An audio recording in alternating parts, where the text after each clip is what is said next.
Okay, here we're given an aluminum sphere. It tells us how many atoms there are, and we want to ultimately know the radius. Go, and then we're given the density. What in the world, where do we start? If you look at this and kind of panic, you're not alone, but think through kind of what you know. All right, so here, why don't we go, we got aluminum atoms, and this can get us to grams, right? We can get from atoms to grams. Don't we know how to do that? Yeah, so let's do that. Some of you will do this in several steps. That's okay. I think I can do it in 2. 5 times 10 to the 22nd aluminum atoms. What's the only place we can go from atoms? If you said, Dr. B, we can go from atoms to moles, you are correct. How many atoms are in 1 mole?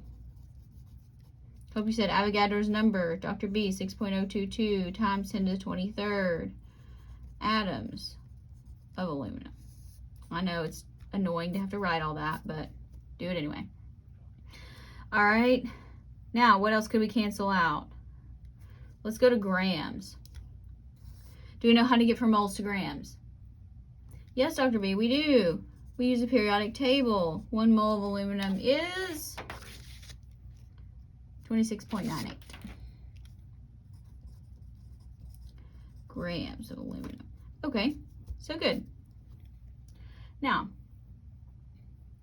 a lot of you will kind of stop here. I'm going to keep going because I'm going to go ahead and use this density. Remember, you can use density as a conversion factor, but remember to change your horizontal fraction to the vertical fraction. Do not put grams per cubic centimeter down here. That's not going to work. All right, so we know that every 2.70 grams of aluminum is 1 cubic centimeter. Do we agree? All right, good. So I'm going to, actually, you know what? I'm not gonna get an answer yet. I'm gonna take this thing here and move it around. So V equals 4/3 pi r cubed. So here I know what volume is. So let's just work on getting r by itself. So what do we need to do? We need to divide by pi.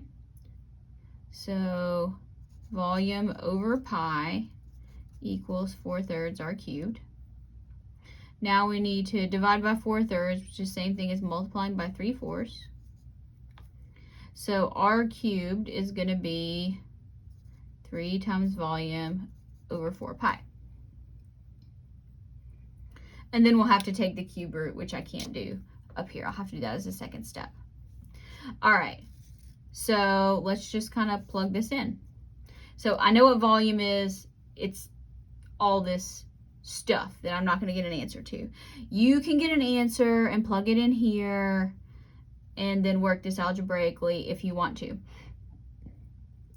When I do this, I just in my head and just divide. Okay, so dividing by 4/3 is going to be 3/4. That's okay, there's no units on that one. And then we also need to divide by pi.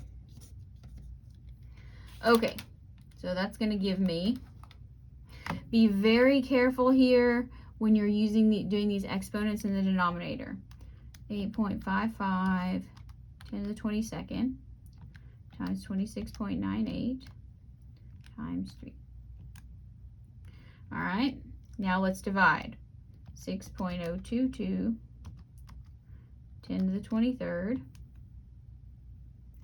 divided by 2.7 divided by 4 divided by pi. Okay, so here we're going to get 0.339. What's the only unit we got left? Cubic centimeters. Does it want cubic centimeters? No, it wants the radius in centimeters. So how do we do that? Well, if you take the cube root of cubic centimeters, that's going to give us centimeters. So we have to take the cube root of the number. So what you can do is you can go into math and you can use this little function here if you want to. I use fractional exponents because it's easier. Either way, you should get the right answer, 0.697 centimeters.